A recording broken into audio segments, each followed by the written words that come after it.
Hello there, and welcome to Smart Student TV, the only channel where academic and professional prowess is nurtured right from the comfort of your living room. Whether you are a student striving for excellence, a professional looking to sharpen your skills, or simply a lifelong learner, you are in the right place. Today, we're about to dive into a topic that's not only fascinating but also incredibly important in the world of science and medicine: laboratory animals. Imagine a world without vaccines, life-saving drugs, or treatments for diseases like cancer and diabetes. Sounds scary, right?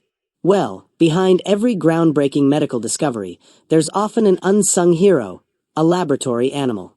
These animals play a pivotal role in advancing science, helping researchers unlock the secrets of diseases, develop new medications, and ultimately, save millions of lives. So buckle up, because in this tutorial, we are about to explore everything you need to know about laboratory animals, from their importance and selection criteria to proper care, handling, and safety measures. Whether you're a student, researcher, or someone with a passion for science, this tutorial promises to be both informative and engaging. Objectives. The objectives of this tutorial shall be to discuss the essential for caring and handling lab animals, including 1. Selection of lab animals. 2. Animal house. 3. Nesting materials. 4. Food and water. 5. Cleanliness and hygiene. 6. Disease and pest control. 7. Sexing, breeding, and identification methods. 8. Preparation for lab experiments. 9. Humane killing. 10. Dissection procedures. 11.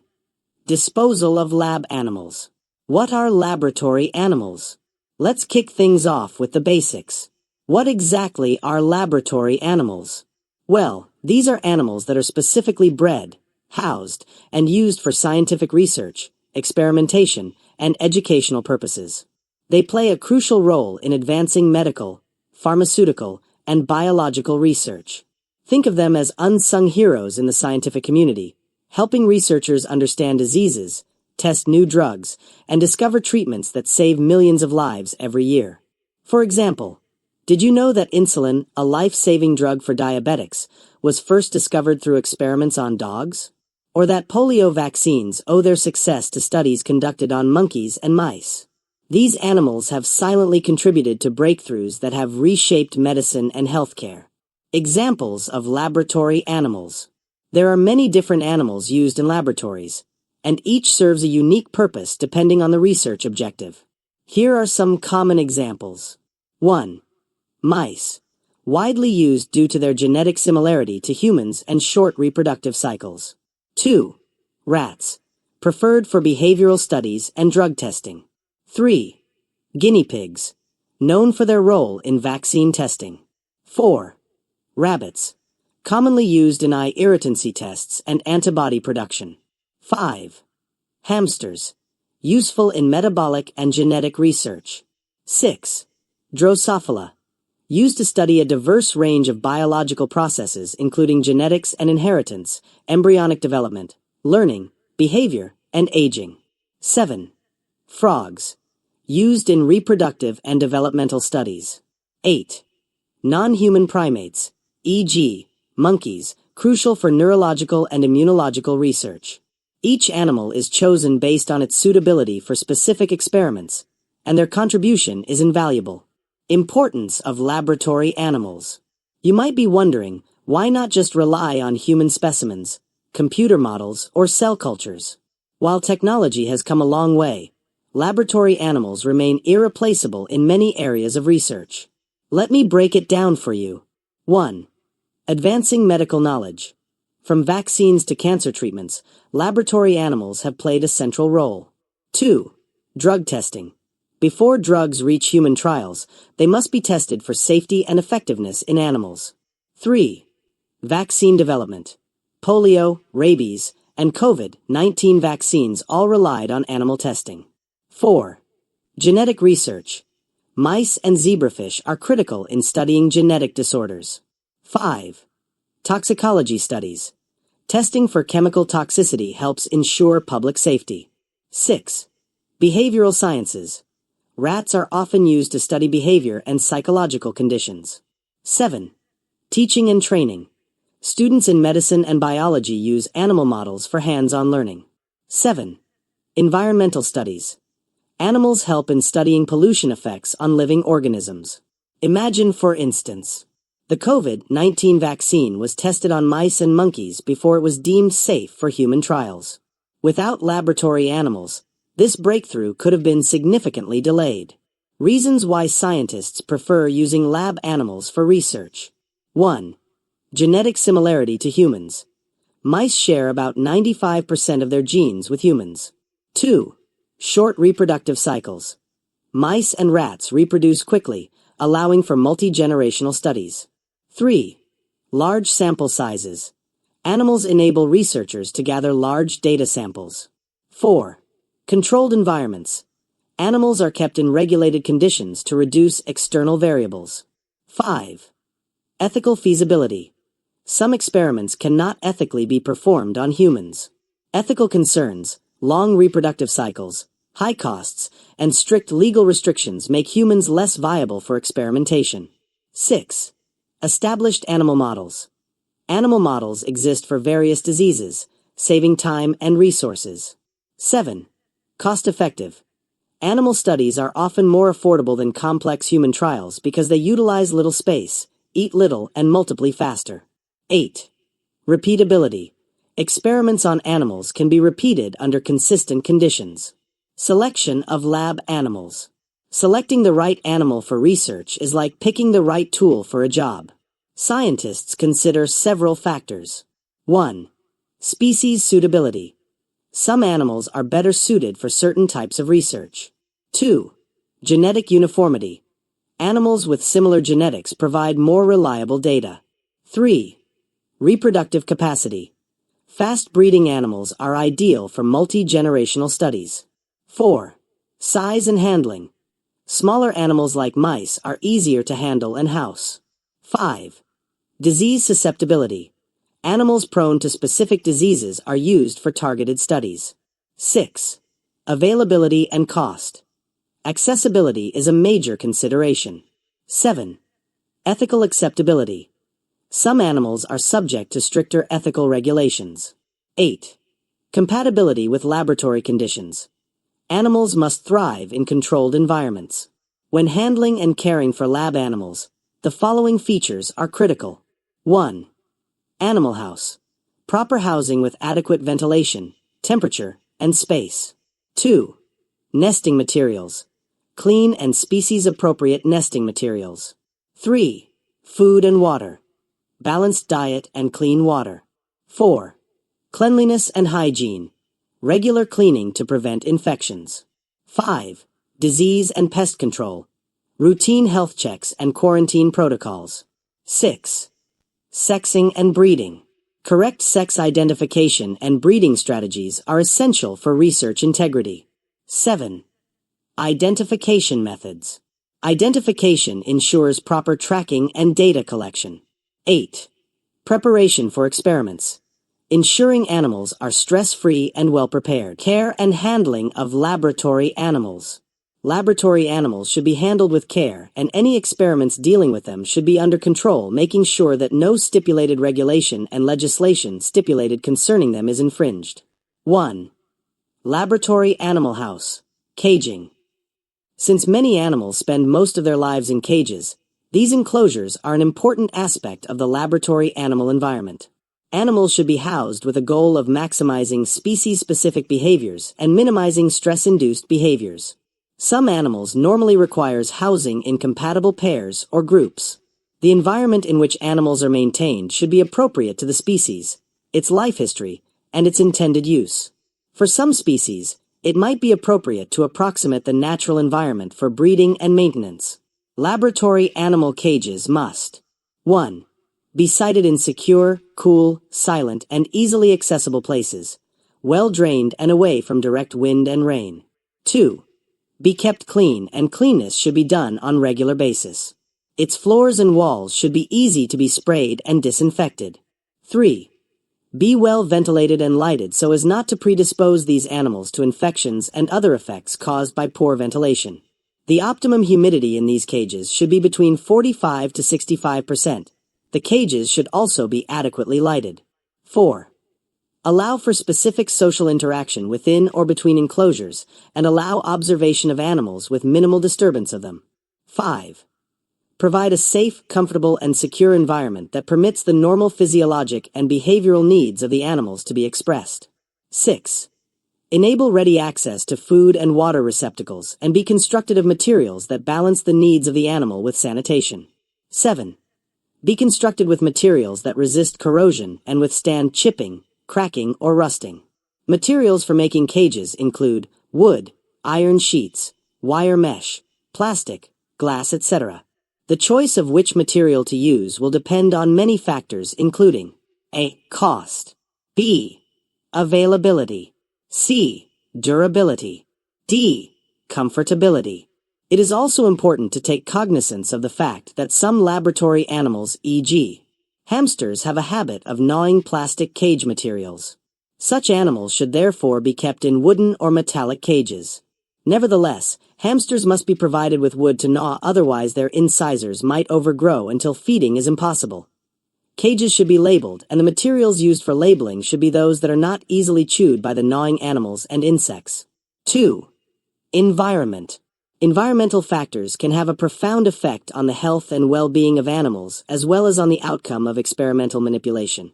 Temperature, humidity, air pressure differential, and air exchange rate, illumination level, and noise levels all may affect animal well-being and research results. The range of daily temperature fluctuations should be kept to a minimum, e.g., plus or minus 2 degrees F, to avoid large demands on the animal's metabolic and behavioral processes. Relative humidity should also be controlled, e.g., 30% to 70%. In general, an air exchange rate of 10 to 15 changes per hour is considered an acceptable standard.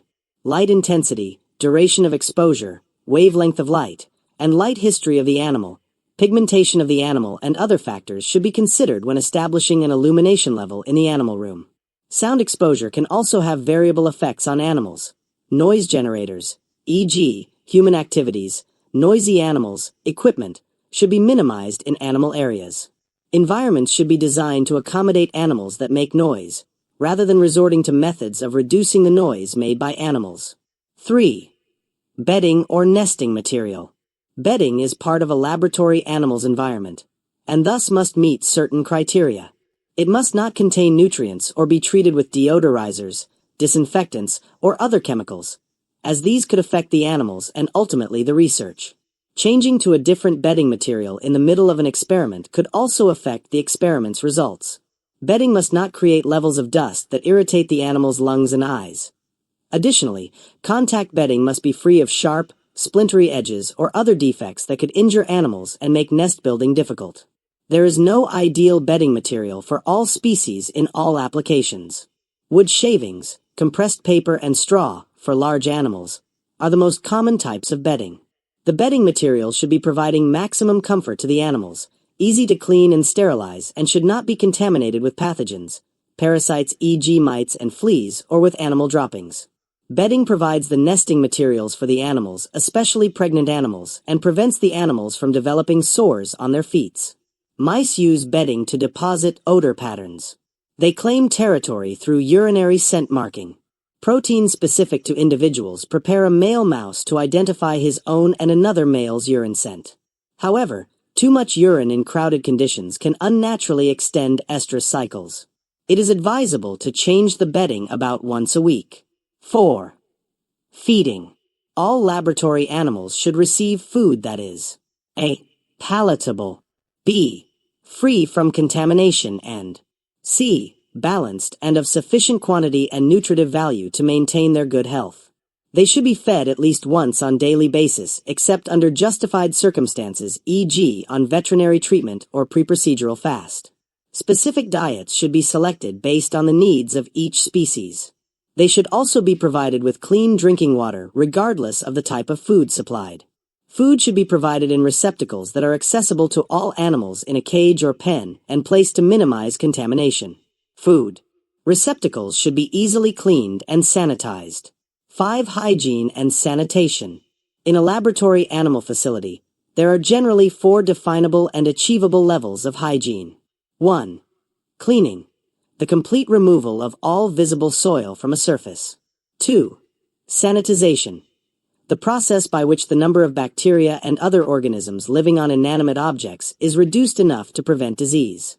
Sanitization does eliminate all microorganisms, but is aimed at reducing total numbers of organisms. 3.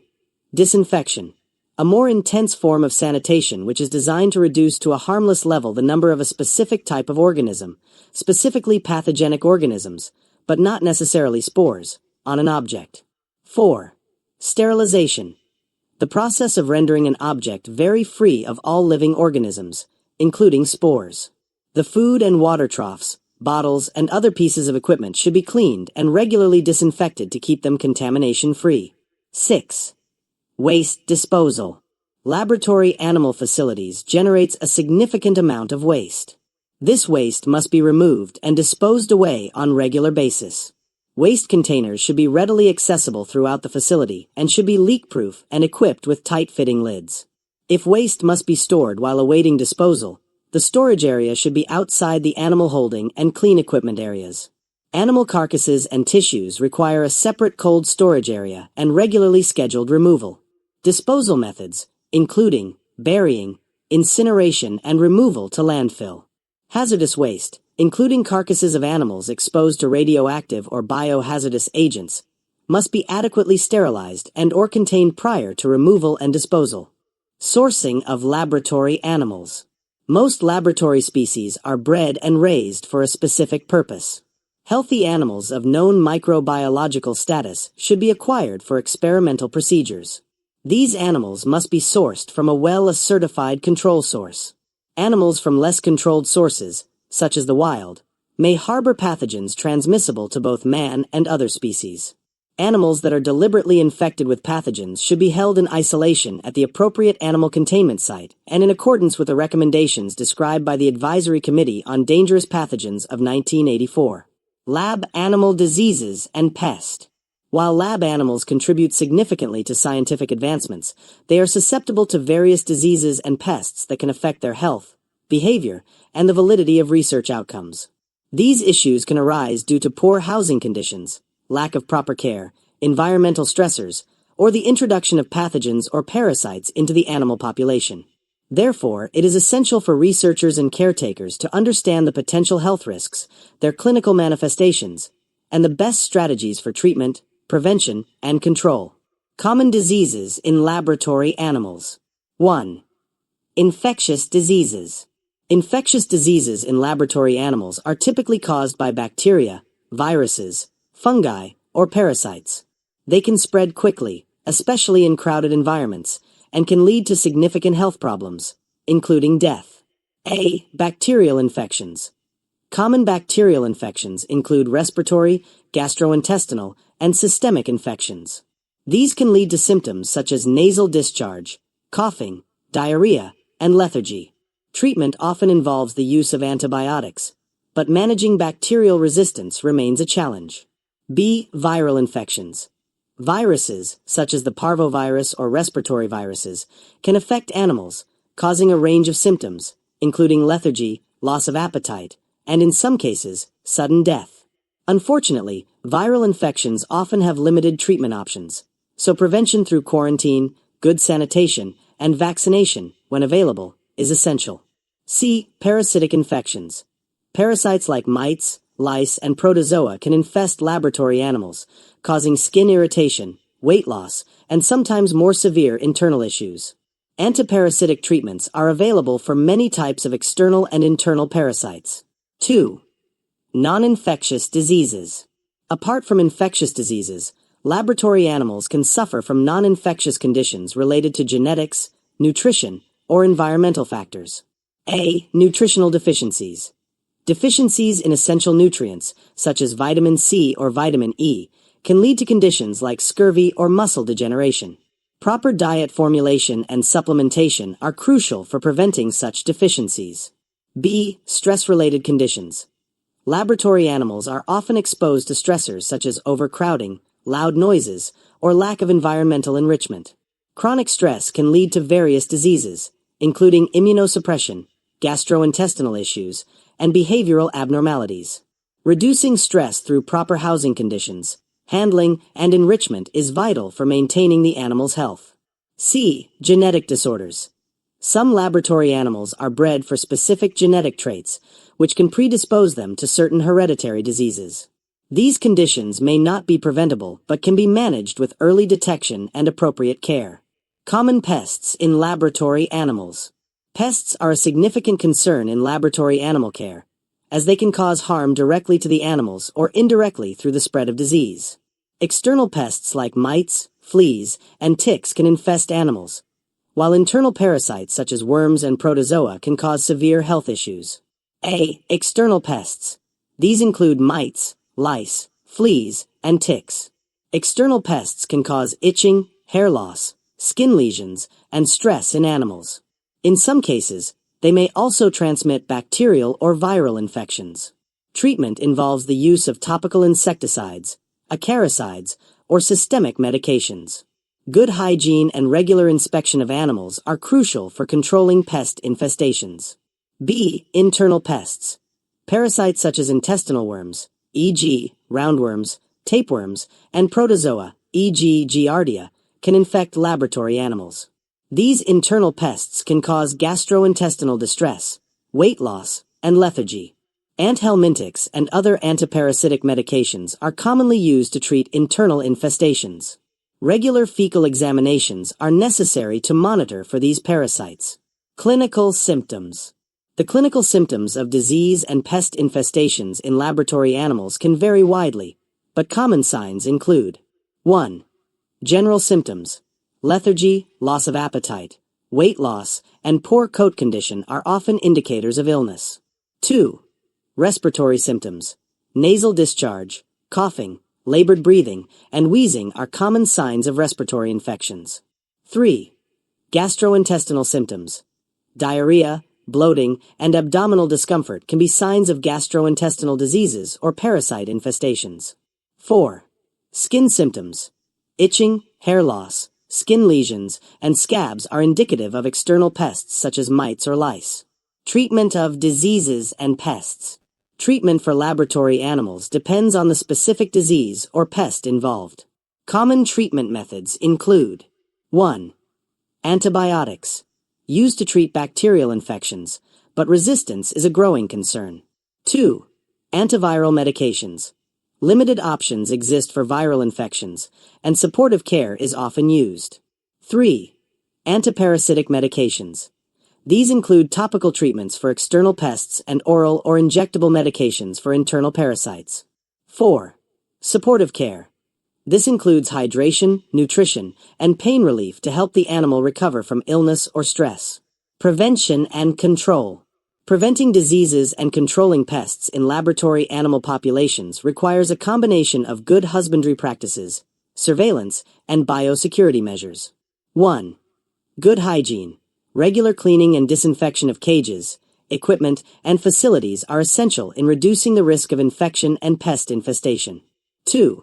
Environmental enrichment. Providing a stimulating environment with appropriate housing, bedding, and social interactions helps reduce stress and improve animal welfare. 3. Quarantine and surveillance. New animals should be quarantined to prevent the introduction of infectious diseases. 4. Routine health monitoring, including fecal exams and blood tests, is crucial to detect diseases early. 5. Vaccination.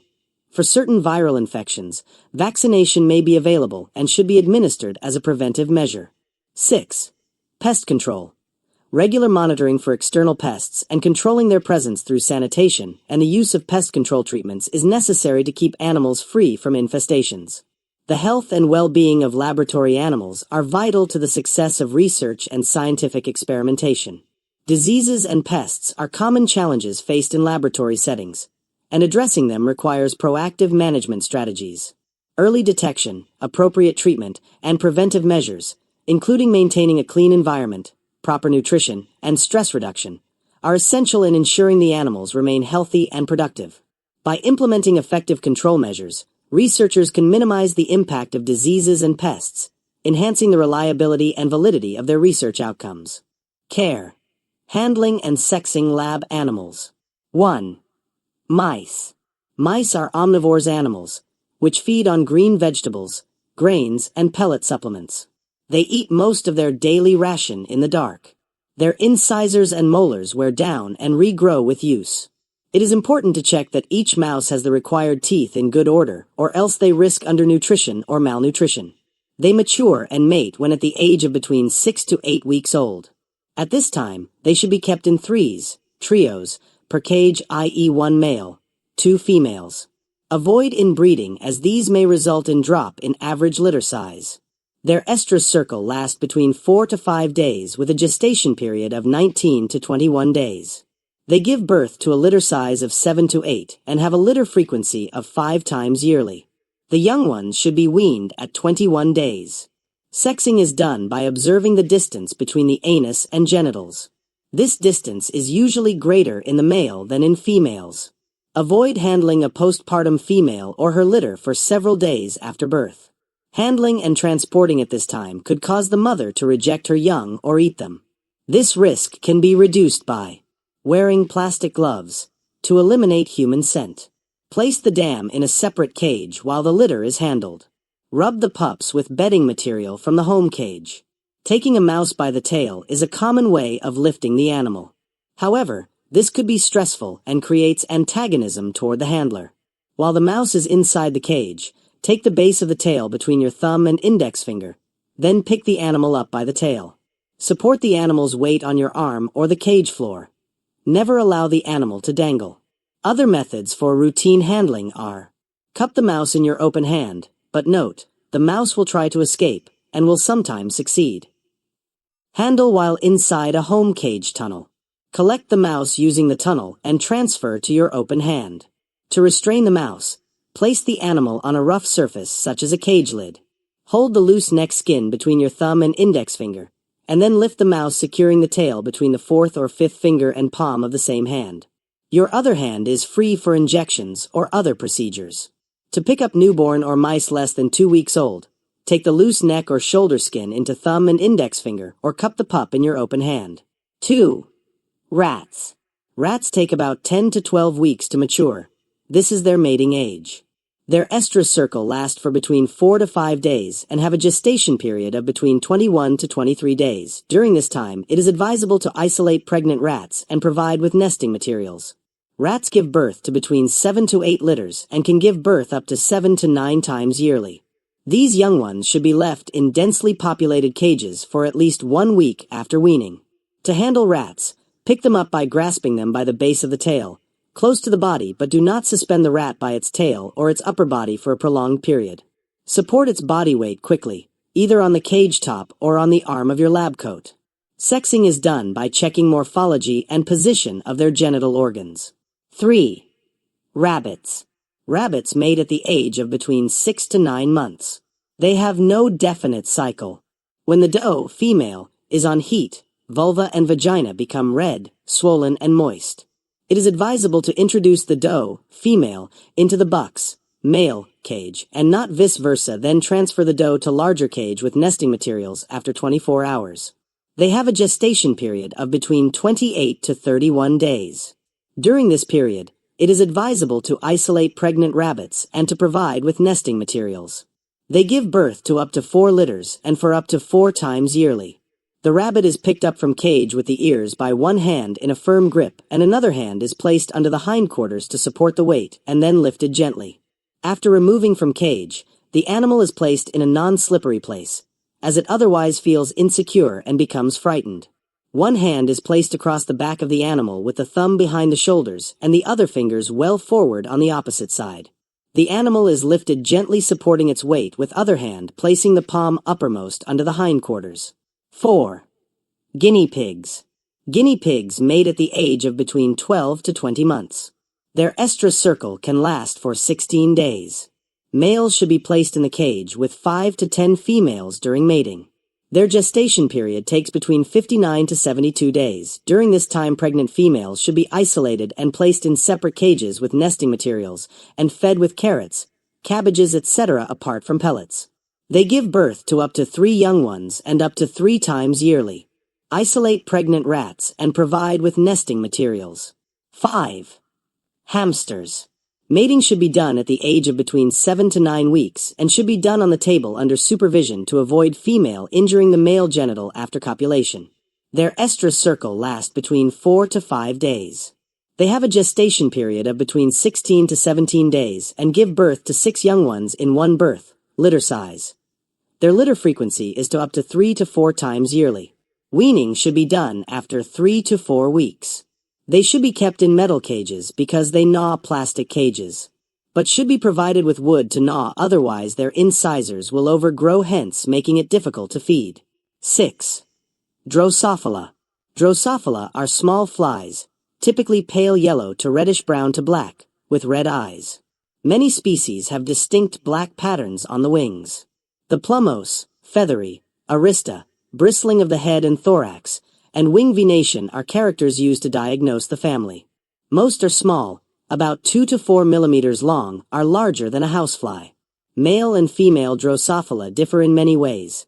Only males have a sex comb, a fringe of black bristles on the forelegs. The tip of the abdomen is elongate, somewhat pointed in females, and more rounded in males. The abdomen of the female has 7 segments, whereas that of the male has only 5 segments. Drosophila melanogaster is a popular experimental animal because it is easily cultured in mass out of the wild, has a short generation time, and mutant animals are readily obtainable. Drosophila species are widely used in studies of genetics, embryogenesis, and other areas. Drosophila are grown in media which is prepared by adding about 6 grams of agar to 35 grams black treacle and 75 grams of oatmeal to 56 centimeters cube of distilled water and boiling while stirring. Nipogen is added which inhibit mold growth. This quantity is distributed into about 60 specimen bottles and allowed to cool. When the culture media have set, add few drops of baker's yeast suspension. Plug the container with cotton wool as soon as steam escapes. A piece of folded filter paper or non-medicated paper should be placed in the container before the introduction of the flies. Optimum temperature for experimental mating is 20 degrees centigrades. Prolonged exposure at 10 degrees centigrades or below will kill the flies, and a temperature of 28 to 30 degrees centigrades will result in sterile progeny. Parasitic mites and molds are the major problems, but they can be completely controlled by regular subculturing if the flies are kept at 25 degrees centigrades, because at this temperature, the life cycle of the flies is shorter than that of the pest. Handling and restraining lab animals. Laboratory animals are inevitably subjected to human contact throughout their lives, during both husbandry and experiments. The use of appropriate and skilled handling is essential to ensure that animals readily accept or actively seek human contact and procedures are carried out efficiently. If routine handling procedures are aversive, animals are likely to develop anxiety and show exaggerated stress responses when approached. This is detrimental to animal welfare and will increase the difficulty of handling as animals attempt to avoid contact or restraint and may show defensive aggression. Handling stress can also be a major confounding variable and an unwanted source of variation within and between experiments. Good training in non-aversive handling has benefits for the animal, for the handler, and for the reliability of data gained in experiments. Animals should be approached in a calm and confident manner, avoiding exaggerated or sudden movements, such as waving of the hands and arms. Using soft tones and a quiet voice when talking to animals may help alert them to a non-threatening approach and reinforce a caring attitude in the handler. Choice of an appropriate method to pick up, carry, and/or restrain an animal is perhaps the most crucial aspect of handling. The method needs to be suited to the particular species. Any strain or individual differences also need to be taken into account. More anxious strains/individuals may be much slower to habituate to some methods, requiring further training and/or adjustment of handling techniques, until they are calm and have learned that handling is not a threat. Correct positioning of both the handler and animal is necessary to achieve quick and secure restraint. Animals need to feel secure and to be completely immobile to avoid struggling, which would promote anxiety and could result in injury to the animal or handler. During restraint, the animal should be gripped with just sufficient force to hold it firmly and securely, but not so tightly that it causes discomfort, compromises the animal's breathing, or causes bruising. It is important to observe the animal's behavior during handling, as this allows immediate adjustment to keep the animal secure and safe. However, observing the animal's response on approach and after the animal has been released back into its home environment also provides invaluable information. Anxious animals will often flee from the handler on release and try to evade recapture or, less obviously, they may attempt to hide quietly to avoid attention. By contrast, animals with a positive response to handling are generally curious and will voluntarily approach the handler to investigate and interact. To check the effectiveness of your own handling procedures, try standing motionless for a short period after handling to assess whether animals approach and seek contact. General principles for animal handling. 1. Animals should be approached in a confident and relaxed manner. 2. Animals should be handled regularly to help reduce stress and to calm them down when restraining them for procedures to be performed on them. 3. Most animals have sharp claws and prefer not to be placed on slippery surfaces. With practice, most species of animals are easily restrained and handled. There is no one correct method of handling or restraining animals, but the general principle is that it should not cause pain or discomfort to the animal. It should also be comfortable for the handler, especially when the animal is being restrained for an injection, so that the handler is able to concentrate on the injection procedure. One basic tip to remember is to keep your fingers away from the mouth of the animal, especially when performing a procedure such as an injection. Different types of animals require different handling methods. Below, we'll go over the handling techniques for some common laboratory animals. 1. Mice. To handle a mouse, gently grasp the tail at the base, lifting the animal off the cage floor. This should be followed by cupping the mouse in one hand while supporting its body with the other. When needed, a proper restraining tube, a small cylindrical tube, can be used to reduce movement and stress. Mice should always be carried with the head facing forward, and they should never be lifted by the tail alone for long distances. Mice are generally sensitive to sudden movements, so calm, slow motions are essential. They are also prey animals, so they might be skittish. Offering a familiar object or bedding from their cage can provide comfort. 2. Rats. For rats, it's best to gently lift them by the base of the tail and then quickly place one hand under the animal's chest while your other hand supports its hindquarters. Ensure that the rat feels secure but not restricted. Rats should be carried by supporting their body to avoid injury or discomfort. Rats are more social than mice and can be more accustomed to handling. Approach them gently to avoid startling them. Overhandling should be avoided to reduce stress. 3. Hamsters. Hamsters are generally more territorial and can become aggressive when handled. Gently hold the hamster by the back of the neck or around the body, ensuring that the grip is firm but not too tight. Using a tube or a hamster handling box can help reduce stress. Hamsters should be handled quickly and briefly to avoid overwhelming them. Hamsters can be more sensitive to stress, so only handle them when necessary and avoid excessive contact. 4. Rabbits. Rabbits are larger animals, and their handling requires more care to avoid injury. To handle a rabbit, gently but firmly hold the animal by the scruff of the neck and support the body with the other hand. A popular method for securing rabbits is placing them in a proper restraining box, where they can be safely managed. Carry rabbits by supporting their back and hindquarters, as their large back legs can be easily injured if not supported properly. Rabbits have strong hind legs and can kick hard. Care must be taken to avoid putting pressure on the rabbit's back and spine. 5. Guinea pig. Restraining, handling, and carrying laboratory guinea pigs require careful attention to minimize stress and avoid injury. When restraining a guinea pig, it's important to support both its chest and hindquarters. Place one hand under the chest, just behind the forelegs, and the other under the hindquarters. Avoid scruffing the animal by the neck, as this can cause discomfort. Hold the guinea pig gently but firmly against your body to provide security. For handling, always ensure the animal is calm before proceeding. Speak gently to the guinea pig, and allow it time to adjust to being held. If the guinea pig needs more secure restraint, e.g., for injections or examinations, you can use lateral restraint, where the guinea pig is gently laid on its side, with its body supported.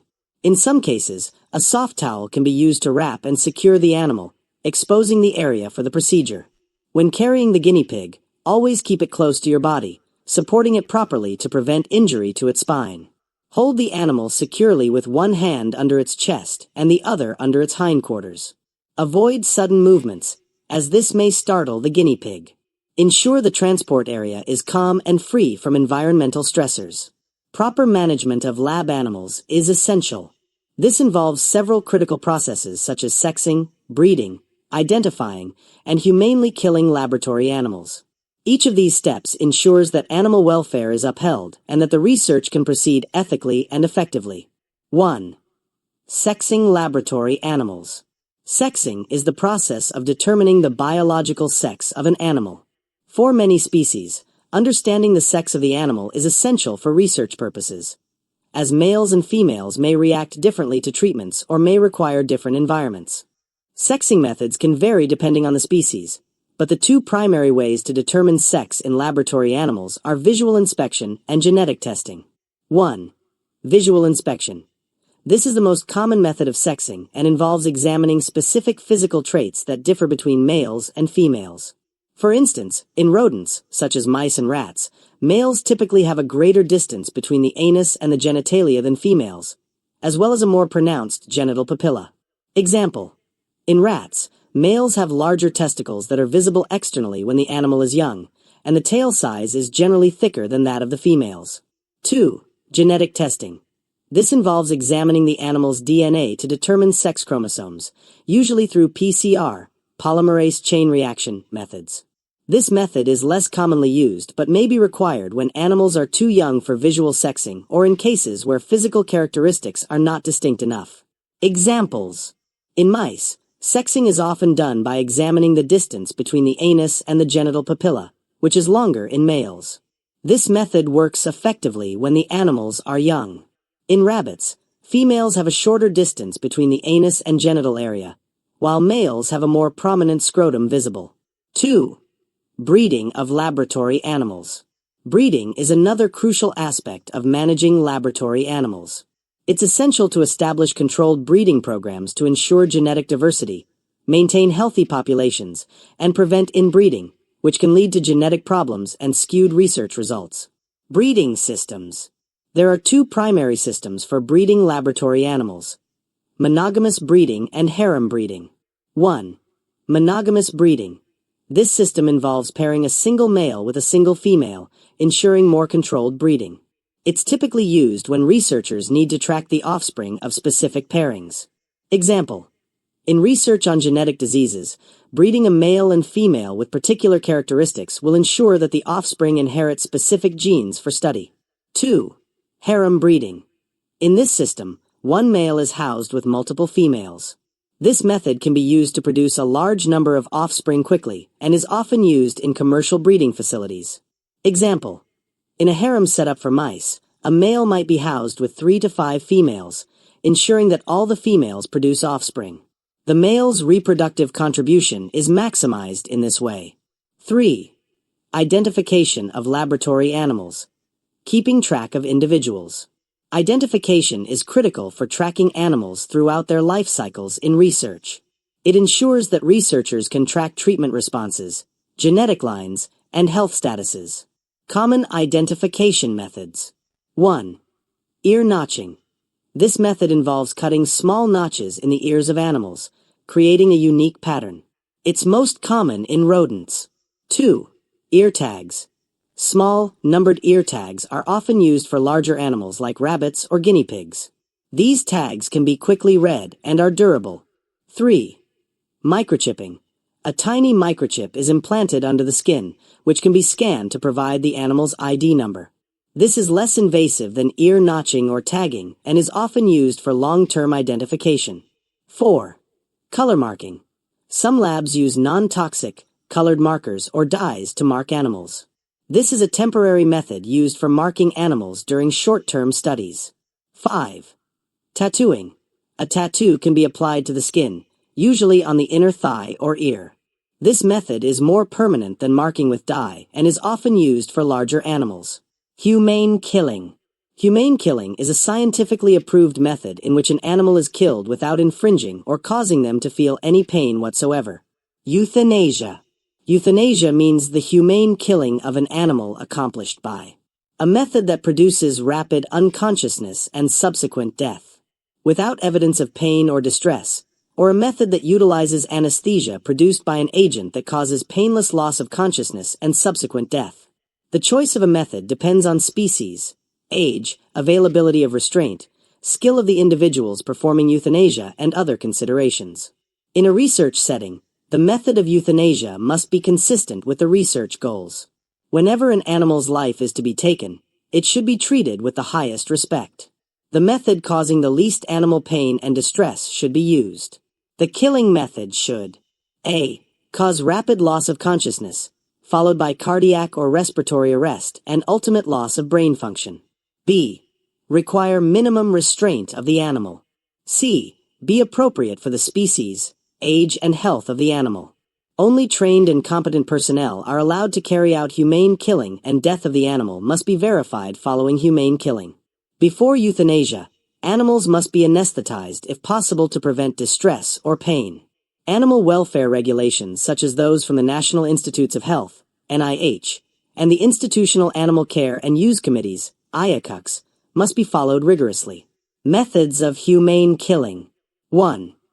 Injection of euthanasia agents. The most common method is the injection of barbiturates, such as sodium pentobarbital, which induce a painless death. This method is widely used in rats, mice, rabbits, and even non-human primates. 2. Carbon dioxide inhalation.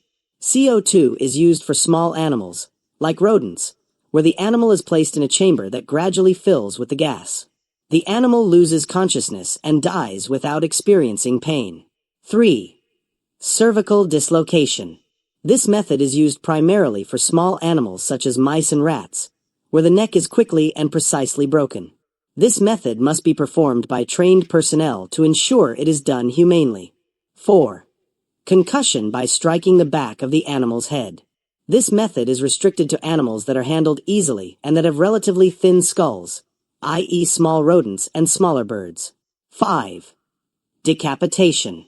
Decapitation is a method of euthanasia that involves the removal of the animal's head. It is often used for small animals, particularly in situations where rapid euthanasia is required.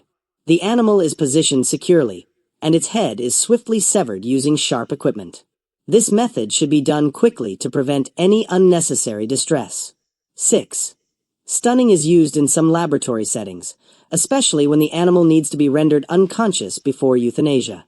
This method is particularly used in the slaughter of farm animals, but can also apply in laboratory studies. The animal is first rendered unconscious by electrical stunning or a mechanical stun, e.g., a captive bolt gun.